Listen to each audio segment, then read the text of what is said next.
libro del profeta Habacuc. Él vivió durante las últimas décadas del reino del sur de Israel y era una época de injusticia e idolatría.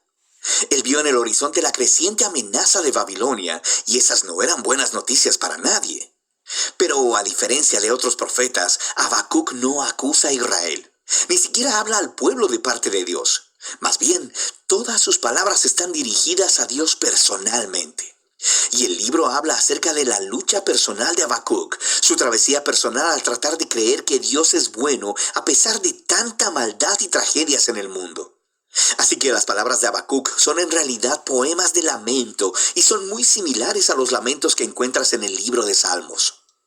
El poeta presenta una queja y luego dirige la atención de Dios al sufrimiento y a la injusticia en el mundo, demandándole que haga algo. De hecho, saber acerca de este lamento es clave para entender el diseño y el mensaje de este breve libro.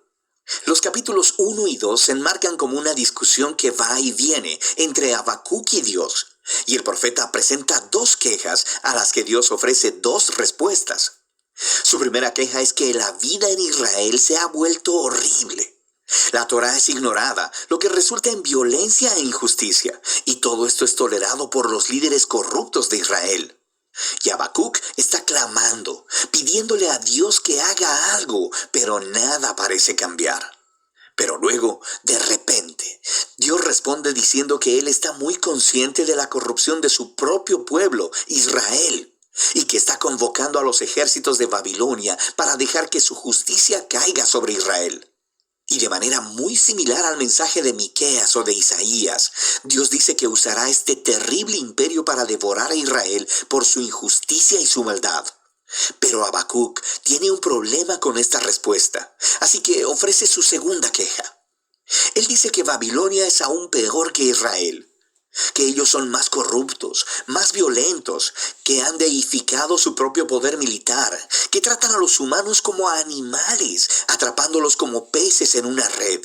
Ellos devoran a las naciones y a los pueblos para construir su propio imperio. Así que Habacuc dice, ¿cómo puedes tú, un Dios santo, usar esas naciones tan corruptas como tus instrumentos en la historia? Él demanda una explicación. De hecho, Habacuc se representa a sí mismo como una atalaya en los muros de la ciudad, esperando la respuesta de Dios que eventualmente llega. Dios le dice a Habacuc que tome unas tablas y un cincel y escriba lo que vea y escuche. Es una visión sobre un momento señalado en el futuro, y aunque parezca lenta su venida, eventualmente llegará. De hecho, Dios dice que el justo vivirá por su fe en esta esperanza y visión. Entonces, ¿cuál es esa promesa divina que Habacuc debe escribir? Que Dios hará caer a Babilonia. Dios dice que la violencia y la opresión de las naciones crea un ciclo interminable de venganza y que Dios usará este ciclo para traer el auge y la caída de las naciones.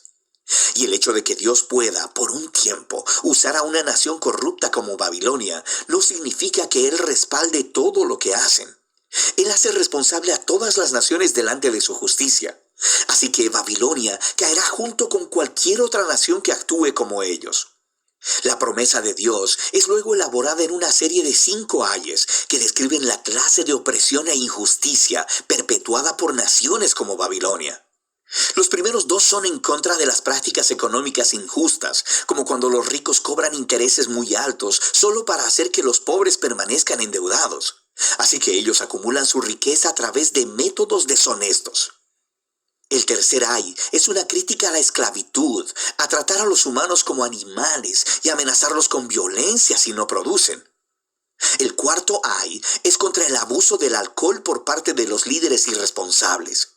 Mientras el pueblo está sufriendo bajo su mal liderazgo, ellos están de fiesta y desperdiciando el dinero en sexo y alcohol. Y el último ay expone la idolatría, el motor que mueve esas naciones. Ellos han hecho del poder y de la seguridad nacional sus dioses, ofreciéndoles lealtad a cualquier costo. Así que el pueblo se convierte en esclavo de su propio imperio nacional. Ahora, las prácticas que se describen aquí no suceden únicamente en Babilonia, pero esto es parte de la cuestión. Dada la condición humana, la mayoría de las naciones eventualmente se convertirán en una Babilonia. Y así es como la respuesta de Dios a Habacuc en este libro se convierte en la respuesta de Dios a todas las generaciones posteriores, para cualquiera que viva en un mundo gobernado por otras Babilonias.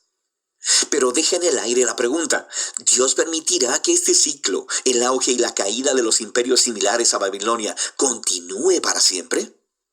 Y el capítulo 3 trata sobre esa pregunta. Se nos dice que esta es una oración de Habacuc, y comienza con Habacuc rogándole a Dios que actúe en el presente, como lo ha hecho en el pasado, haciendo caer a las naciones corruptas. Lo que sigue es un poema muy antiguo. Primero describe una poderosa y aterradora aparición de Dios. Es muy similar a los poemas introductorios de Miqueas y Nahum, y similar a la aparición de Dios en el monte Sinaí, en el libro de Éxodo. Tenemos nube, fuego y temblor. Cuando el Creador aparezca para confrontar la maldad humana, todo el mundo estará poniendo atención. Habacuc luego continúa describiendo esta futura derrota del mal como un futuro éxodo, justo como cuando Dios vino como guerrero y abrió en dos el mar en su batalla contra Faraón. Habacuc dice que Dios traerá su juicio sobre la cabeza de la casa del impío. Así que Faraón, al igual que Babilonia, se ha convertido aquí en un arquetipo de las naciones humanas violentas. Pero al mismo tiempo, se nos dice que cuando Dios confronte la maldad, Él salvará a su pueblo y a su ungido. Es una referencia al rey del linaje de David.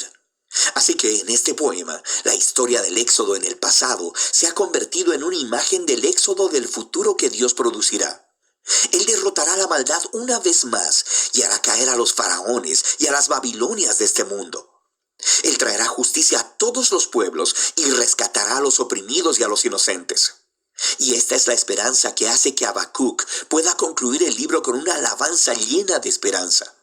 Incluso si el mundo está desmoronándose con hambrunas o sequías, o guerras, o lo que sea, Él elegirá confiar y gozarse en las promesas del pacto de Dios.